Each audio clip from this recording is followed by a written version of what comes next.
Hi guys, Jason Bayron coming at you once again from Gadsden, Alabama. Welcome back to the channel.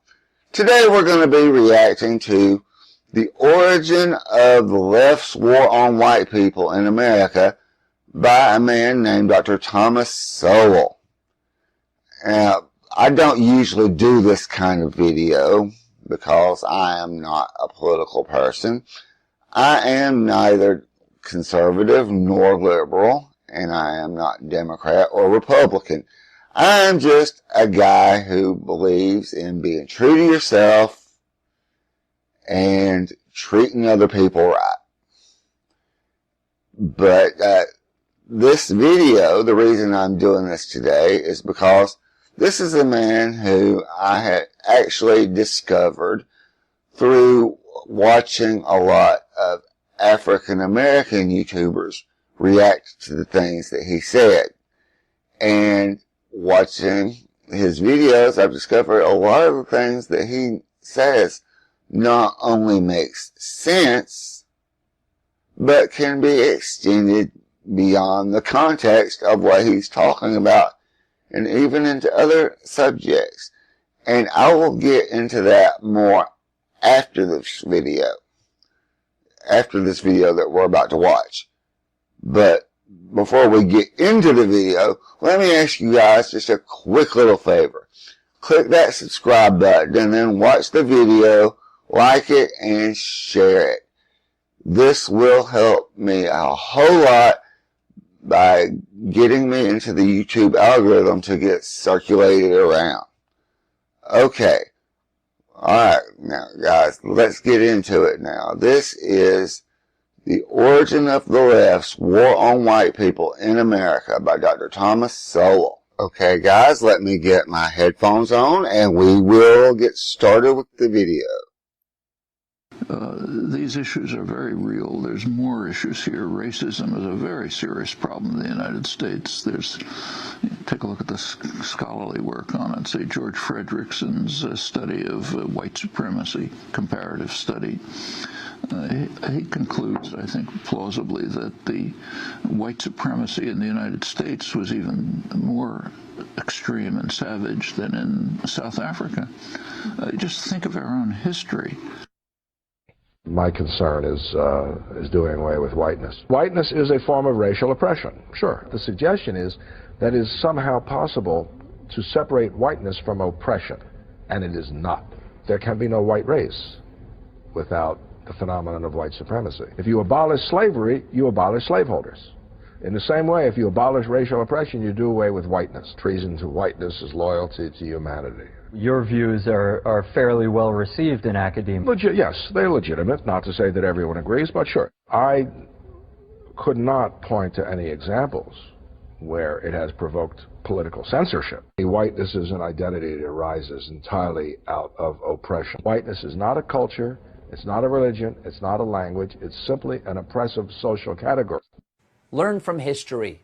The minority has never been able to control the majority. White Americans will soon be a minority, and that's great. Intellectuals and race. If minorities were seen as the problem during the Progressive era, the majority was seen as the problem during the liberal era that began after the Second World War.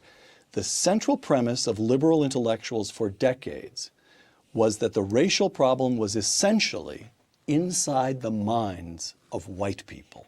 Explain that, Tom. Well, what Gunnar Myrdal, who did the classic study on this, said was that you didn't even have to look at what blacks did. You could only look at what the whites were thinking, and this suggests that that these random thoughts from nowhere were the reason for the problems. The problem was that different groups of people have been different in substance all around the world and for centuries, and that blacks and whites in the United States are no exception to that. And it's very hard to have a society where people with very different cultures coexist. Tom, you quote in Intellectuals and Race the famous black writer James Baldwin. He's writing in 1960, quote, "People in Harlem know they are living there because white people do not think they are good enough to live anywhere else. In a new housing project in Harlem, they naturally began smashing windows, defacing walls, and, you'll forgive me, but this is his language, urinating in the elevators." Close quote. What's wrong with his thinking? Oh my gosh, you'd need a couple of hours. But it so happens I grew up in Harlem in the 1940s, 1950s, and you didn't expect to find people urinating in places where black people lived. In fact, there's very little attention given to the fact that the public housing of that era was radically different from the public housing of today. I remember we had a relative of ours got into some public housing. We were so proud because you had to have a certain character, a record, and so forth to get in. These were not places where you had dumping grounds for people who were at the bottom of the pile. There was no less discrimination in the 40s and 50s in the minds of white people toward black people when you were growing up in Harlem. That's right. And yet Harlem, I was just thinking about this the other day, that great Duke Ellington classic, Take the A Train. Yeah. The A Train was and remains, as far as I know, the subway train up the west side of Manhattan. Yes. It's what white people used to get to Harlem. Harlem Yeah. was an attractive place. It was a place of culture and excitement. So what was it then, if it wasn't in the minds of white people, what took place in Harlem in the 60s? I think the 60s was a period of general irrationality, and wherever there's irrationality, there are people who know how to turn that irrationality to their benefit. And you began to get some very opportunistic leaders who then began to say things that they knew to be false, but which they knew would advance their careers. Now, let me quote Intellectuals and Race one more time. Among the differences between the two eras, that is to say, the time you grew up in Harlem and the 60s, was that the intelligentsia, both black and white, became more prone in the later period to make excuses for moral squalor and barbaric behavior. Your words here. Mm-hmm. After such notions permeated the society, barbaric behavior and moral squalor became accepted norms within some segments, close quote. So you are not merely making the argument, I'm asking, that the liberal view that what was in their minds dictated the behavior of African Americans. Mm. That you're not merely making the view that liberals were mistaken. Mm. You're making the view that you're making the argument that they were culpable. Yes. And as I point out at a few places in the book, you can go to England and see the very same pattern emerging, including this pattern where kids in school who are trying to do well get beaten up by other kids.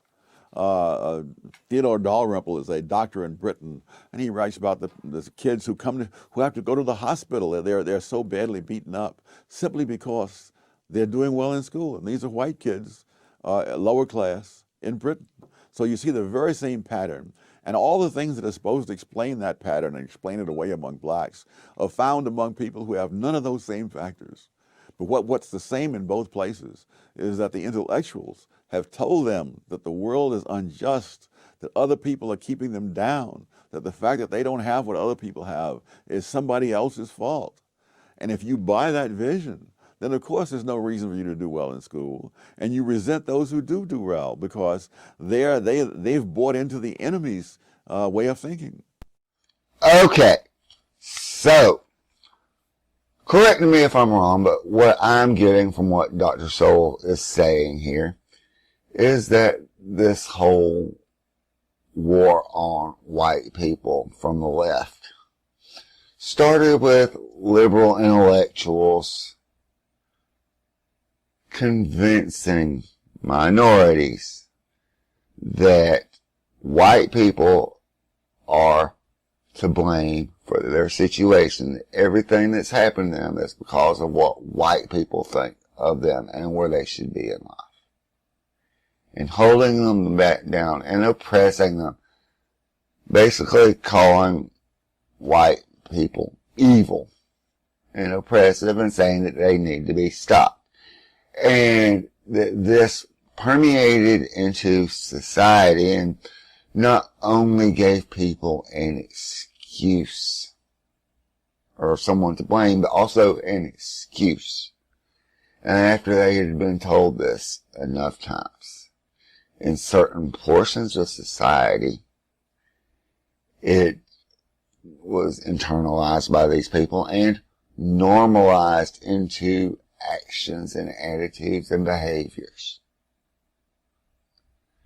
And Dr. Sowell was also saying through his example of what's going on in England, that it isn't limited to race.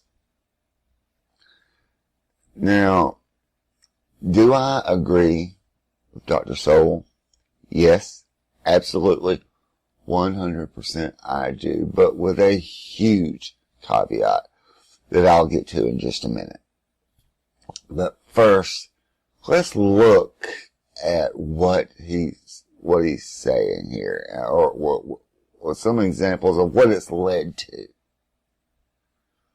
Okay? You've had all of these people, especially the last few years, saying that white people are to blame for everything, and that they're oppressing you, and that they owe you. This is what they're telling the minorities, that they owe you. And because that they're such vile, evil people, you have any right to treat them any way you want to. And if they won't give you what you want, it's okay to take it from them by force. And they are telling, at the same time, they're telling the white people, you're evil, and because of that, you don't matter, and you just have to sit there and take it. And if you don't take it, you're a white supremacist or a racist. And, well, you know what? That's bunk. It is total and complete bunk. Because I hate to disillusion people, but it is possible to not be ashamed of who you are if you're a white person. It is possible to not be ashamed of being white and not be a white supremacist or a racist, not be somebody who hates other people of other races and wants to dominate them. And in fact, most of us are. I'm not saying that those people don't exist. There are some real mouth breathers out there. But just because you don't agree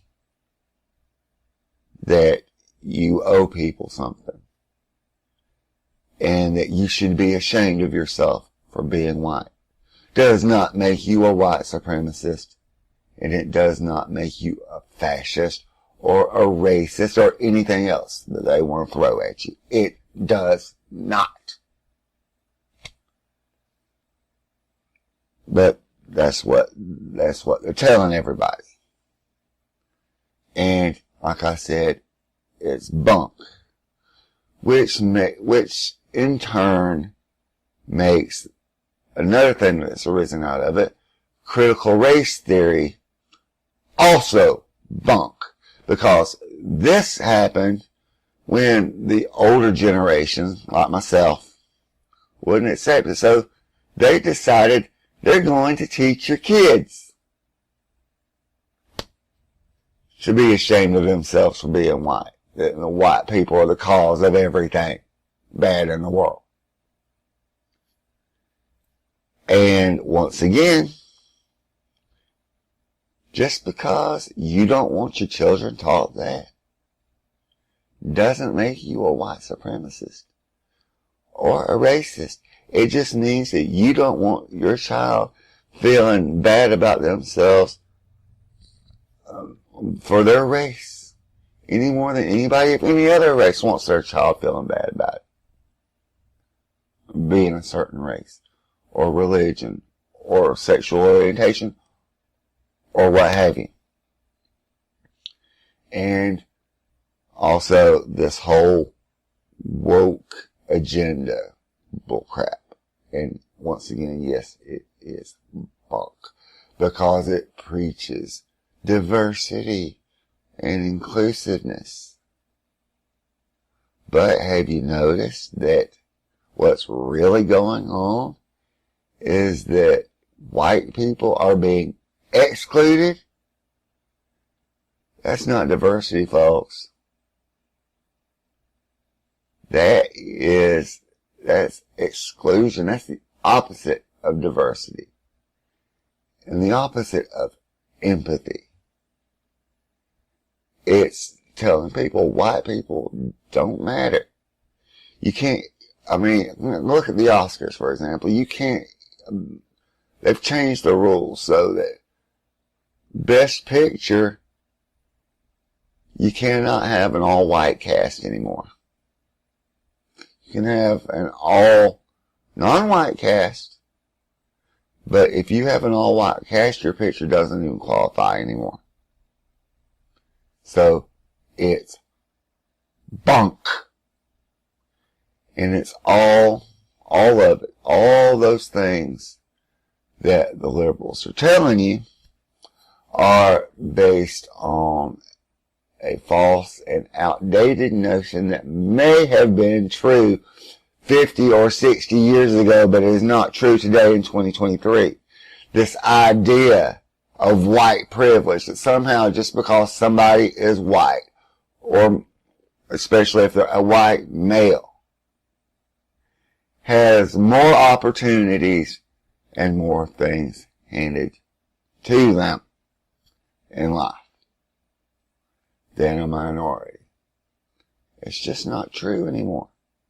White privilege is a myth. It does not exist. Now, I said that there was a caveat for me agreeing with Dr. Sowell. And that caveat is that Dr. Sowell is coming strictly from a purely conservative perspective, and he's blaming everything on the liberals. Well, that's where he and I part company. Because I myself, with my situation, am living proof that it comes from both sides. Not just the liberals. The conservatives are at fault too. Now, in my situation, I come from a particular subset of society that has every right to play the victim. Okay? I am a white single man who is 49 years old. And contrary to what either side wants you to believe, that does not make me more privileged. That means I can't get Medicaid, so I'm stuck paying for expensive health insurance. It means that if I was married and was to get divorced, I would be discriminated against in the court system. And it also means something else, even more personal. I am, in addition to being a single man who is 49, I am a man who wants to start a family by hiring a surrogate. And that alone gets me discriminated by my state. The state of Alabama is a red state. By my family members who live in that state who don't agree with it because they think everything should be something like that. It should only be done the quote unquote normal way. And by society, by the medical system who discriminate based on age, gender, and marital status, as far as not only performing those procedures, but helping pay for it because it's very expensive. You see, I've done the research. They will help single women of my age group who want to become mothers. But men who want to become fathers at my age have a tougher time of it. And it all comes to ageism and sexism, because there is sexism against men just like there is against women. There is racism against white people just like there is against minorities. And it spills over. And there's ageism. It spills over into this. So, I have every right to do what these people that Dr. Sowell's talking about is doing and play the victim. Because I'm being discriminated against in a whole lot of ways. And I could be saying, you owe me. Give me, give me, give me, give me, give me. And crying and complaining and whining when I don't get it. But, you know what? I don't do that. Because number one, it's not likely to help. And number two, because, you know, I won't be a victim. So instead, I'm just going to be Jason Bodine, a single 49-year-old man who wants to have a baby and is doing everything he can in his power to earn the money to do it, so that I can not only become a father while I'm still young enough to raise the child to adulthood, but so that I can do it while that potential child's grandparents, my parents, who are both pushing 70 at this point, are still around to be in the child's life. Because that's all I want. And I do everything I can. I go to work helping my brother deliver food for Gadsden to go. I do house sitting and pet sitting and whatever other odd jobs people will hire me for. And I sit here making the best videos that I possibly can in the hopes that I will beat the odds and get that 1,000 subscribers and 4,000 watch hours I need to monetize so that I can add that income to my goal. And that's all there is to it. So yes, I do agree with Dr. Sowell, but I know from personal experience that it isn't just the liberals. Okay, guys, that is about it for this video.